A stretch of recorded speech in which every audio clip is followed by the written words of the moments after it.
Hey everybody, welcome to the pre-race briefing for Stubborn Mule 2026. My name is Paula Waite and I'm the co-race director for Stubborn Mule. My partner Julie is out busy setting the final few checkpoints, but you will see her plenty tomorrow. I want to start off with thank yous. Huge thank you to all the volunteers. We have, I think, over 20 folks who are dedicating their weekends to making sure that you all have a great time. And in fact, many of them have been out earlier this week helping us, stuff bags, setting the course. Charlie and Julie did a lot of setting there. So when you see folks, be sure to thank them for giving their time. I always like to say, if there's stuff that you don't like about the race, that's on me. I've done the course design. I'm kind of running things. The volunteers are there for you, and they didn't have a hand necessarily in designing the course. So all the good praise goes to them. And if you've got things that you want to complain about, talk to me about that.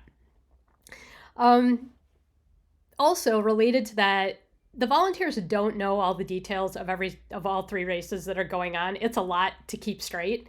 And so with that in mind, if you have questions about anything related to the race, really, be sure to consult your race instructions first. And then you can ask the volunteers. They can help you sort through your instructions if you're having trouble identifying some information or answers to your questions. Julie and I will also be available, both super familiar with the course, obviously, so you can always ask us too. Some additional thank yous. We have a lot of land management partners that we've worked with for this event. Many of them have been working with us for years, and we appreciate that. So I just want to call out Bayfield County, Sawyer County, the U.S. Forest Service, the local towns, cities and towns, and then the National Park Service. You may not know we've actually got some national park property in the area as well. So big thanks to them. They actually turned our permit around in like a week, so that was phenomenal. Big shout out to them. Sponsors. We've got a great group of sponsors this year, and also some great product that will be on the door prize table. So we're going to have a drawing for that post race. Everyone's name will go in the virtual hat, and we'll do a drawing for those things. So I just want to call some of those folks out. Obviously, we're USARA sanctioned race. Also part of the Wisconsin Adventure Racing Series, also part of the ARWS North America Series. There's been information about that in your race updates as well, but big thanks to those folks who provide a lot of support to us. MyTopo, they provide the software that I use to build many of the maps.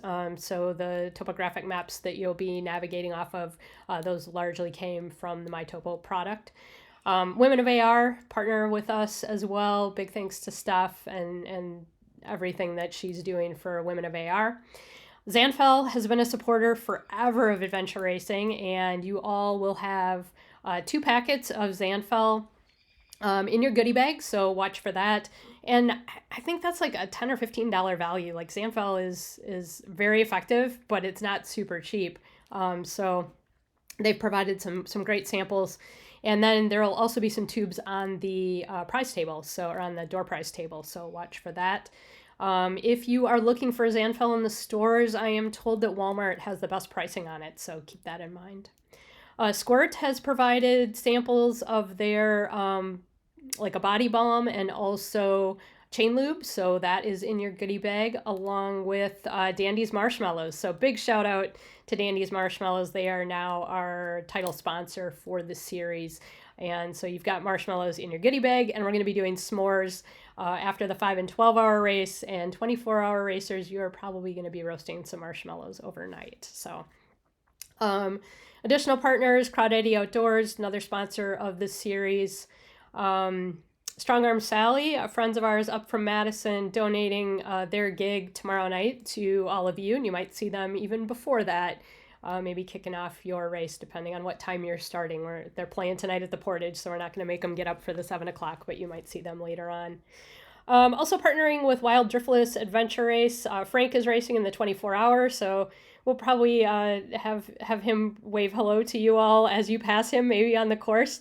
His race is in October in Iowa, so check that one out as well. And we'll talk more post-race about all the different races coming up, but they've partnered with us to facilitate and fun getting some additional timing gear for our race for the series. So big thanks to Frank and the crew. XR Gear, they donated a really nice map board. So if you've heard of XR Gear, maybe seen them on Facebook on the Adventure Racing discussion board and wondered, ooh, what's that map board like? We have one that we'll be giving away again as a door prize. I will have it tomorrow morning available for anyone who wants to check that out. And there is a discount available in the Racer update. I sent that out previously. So if you want to order one, if you're not the winner and you want to order one, check that out so you can save a little bit of money on a really nice map case. Or map board, sorry. Additionally, we have a few more local sponsors. Cabin Life Coffee it gave us a bunch of coffee to give away to all of you. Ground coffee or beans, I can't remember which. New Moon Bike and Ski donated a couple items. They are located in Hayward and also have a shop up at the hub up at Mount Telemark. So they will have they're open this weekend. So if you want to swing in there, that's great. Rex Wax donated 2 really nice care packages. I think it's like a $60 or $70 value. Those will be on the prize table. And then Velo's got some gift cards as well. Velo Cafe is doing our volunteer meals. And they also are open this weekend. So swing in there if you're looking for a healthy meal or some coffee treats. And they'll have gift cards on the prize table. I think that is all the thank yous. So, let's get moving on. For those of you who are camping today, you are welcome to set up anytime after 2 p.m. I included a map in the last race update that shows where you can park or camp. So be sure to just check that out for the schematic of the area. And that same schematic is for tomorrow as well. So let's move on to arriving tomorrow for those of you who are coming in tomorrow. Use that map to understand where to park. Essentially, anywhere is fine. We just want to keep the space like right around the Great Hall open so that we can do our gear pickups and drop-offs and have room for the fire truck pizza to come in and park up close next to the Great Hall so that you all can munch on pizza pretty easily. They'll be serving that outside, and then we'll have tables and stuff set up inside for dinner. So that is that. Schedule for everything is in the update, so I'm not going to go through all of that here because I will probably screw up some times. Everybody's got, different times with the 3 races going on. So just generally, as you arrive, park in the areas indicated, and then you can stage your bikes in the area that's indicated on that aerial photo that I sent out in the race update. And there'll also be a paddle gear drop right up near HQ. So if you're using your own paddles and PFDs, you can drop those. We'll have a sign where you should be dropping them. Bikes should go into the area indicated, which is essentially the start area for the American Birkebeiner ski race. So there's kind of an area bounded by a fence that's that start area. Keep your equipment, though, off the paved trail because we're expecting users are going to be coming, other land users will be coming through on that paved trail. So in the grass, near the fence, in that start area is where your bikes will go. And then as you're coming back through, assuming you're coming back through to transition at headquarters, put your bikes back into that area. That way we've got them kind of in our view most of the day, and it also keeps things fair because everyone's kind of returning to that same area. You are allowed to go back to your vehicles. So if you've got food and stuff like that you have at your car that you want to go get, that's absolutely fine. If you have some of that kind of stuff that you'd like to put into that start gate area, you're welcome to. I'd recommend kind of keeping that off to the side, maybe up against the fence, because, once all the bikes are gone, if there's just, little bits of stuff hanging out there, it might be a little bit harder to find when you come back. So I'd encourage you to kind of put that stuff towards the fence if you're going to leave it there. Again, perfectly welcome to leave food, water, extra gear, that kind of stuff at your cars as well. Let's see. All right, let's jump into packet pickup. So you've arrived, you staged your stuff. I always recommend arriving what I call race ready, meaning your water bottles are filled up, your bladders are filled up, you're set to go, you're wearing what you're going to race in. That way you can really focus all of your time from the time that you get your packet and you check it, you check in and get your packet until race start. You can be focused on planning your day and making sure that you're well prepared. And that way, if something happens that you need to take care of, you're not still futzing with gear. You can kind of accommodate that stuff that might happen. So stage your bikes, paddle gear, head up to the Great Hall. We'll do team photos. So if you're there early, we'll try to take your pictures. And then at your official check-in time, we'll distribute goodie bags and packets. One thing about the shirts, if the shirts don't fit, I thought they ran a little bit big. We'll do our best to swap those sizes. So we'll have a table there where you can swap for a different shirt. You can do that after the race. You don't have to do it in the morning, but I just want you to know it's possible to do that. If you opted for like no shirt, you're welcome to buy a shirt. We do have some extras. You can do cash or Venmo for those. Once you receive your packet, and I just want to call out, the packet is in a really nice plastic bag, Ziploc type bag that it's thicker than a Ziploc. It's a really nice map case. The reality is it's a really nice map case. It'll hold easily your 11 by 17 map. So I recommend having that on the paddle for sure. The maps are water resistant, but if I just know from my own experience that stuff just gets really wet on the paddle. So even if you're staying upright, it's just the stuff dripping off the paddles and that. So protect your maps and any additional stuff that you have that we give you for the paddle. So I want to make sure that that's protected. When you get your packet, make sure that you've received everything. So on the second page of the instructions is a list of what you should have, like your finger stick and then all of the different maps. Make sure that you have all of them.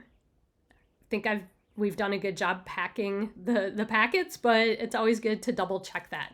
One thing to note is that the maps, some of them are printed on two sides, and I've done this myself. I'm like, I can't find map 2, and it's on the reverse side of something else. So just be aware of that. Look carefully to kind of understand that. Once you make sure you have everything, then I recommend carefully reading through the instructions, read through that clue sheet, and then identify and highlight all of your CPs. And this is really for folks who are newer, right? I think the vets know how to do this, but this is my recommendation for new folks. Identify and highlight all your CPs, and then start planning your day. So highlighters, colored pens, little fine point Sharpies, those are really helpful for that. There are also in your packet going to be a couple supplementary maps that don't have points plotted on them. And sometimes I see teams like, oh, there's no points on this, and they just kind of chuck it aside. If I took the time to create that map and print it and put it in your packet, there is a good reason. So just make sure that you have that stuff with you, and you'll probably find that it's helpful for planning. Sometimes it's a little easier maybe to see the bike route, to see what some of the roads are like, etc. One thing about, let's see, I want to make sure I'm covering everything. Oh, Julie and I will be floating around when you're doing your planning. So if you have any questions, please ask, especially new teams. Like if you're feeling kind of overwhelmed, first, just take your time, read through everything, kind of get a big picture of the race. But then ask for help. We're happy to kind of consult and make some recommendations based on your team's goals, what might make sense. But read everything really carefully, take your time. We will have a pre-race briefing and then give you a little more time to plan. So the timing of that is on the schedule. And once we're getting close to start time, then we'll meet outside headquarters, HQ, outside the Great Hall for a big group photo. And then I'm going to hand out prologue instructions. So there will be a prologue for all 3 races. I'll do that about 10 minutes before the start, so you have time to read the prologue information, get a big photo taken of the group, and then you'll be on your way. As you're going throughout the day, as you come into each transition, check in with the volunteer. So there are sometimes you'll be punching in e-punch and checking in with the volunteer. Other times you will just be checking in with the volunteer. So keep that in mind. There will be a penalty for not checking in, so make sure you come up to the table, make sure that the volunteer has heard you, your team number, and written down your time. Keep in mind that we have 3 races going on, so it can be really helpful if when you're coming in, you let it remind us what race you are, right? Like, hey, 5-hour team number, 110, checking in. So that helps us just make sure we've got you marked on the right sheet. So we'll try to stay very clear about where you should be checking in, but occasionally we'll have one person doing check-ins, especially at TAs that might not be quite as busy. So that's really helpful for us. Let's see what else. All right, kind of getting into rules and how we do rankings. Rankings at the end are by the number of CPs obtained and then time. So the winner of the race will be the team that gets the most CPs in the least amount of time. Now, if you're new, there's a lot of course out there and there are a lot of CPs. So I really recommend just focusing on doing the parts of the course that you think you're going to enjoy most. And then, pick what makes sense for you. Like, don't choose a great big bike leg that only has like 2 points on it if, one, you're not strong bikers, and if you'd prefer to do the truck or the paddle. There's a lot of flexibility, especially for the 5 hours. I don't have any requirements in terms of like minimum checkpoints or anything like that. So you can really craft this to be the race that you want. Single track. There is single track in all 3 races. It is optional for everybody. The single track at Mount Telemark Village is super fun. So I recommend riding it. For everybody, it's green and blue, and the green is considered beginner. Blue has more features, but there's generally ride arounds. So 5 hours, I only have you on green trail if you want to ride that. 12-hour teams, I've got you on green and blue, and 24 hours also green and blue.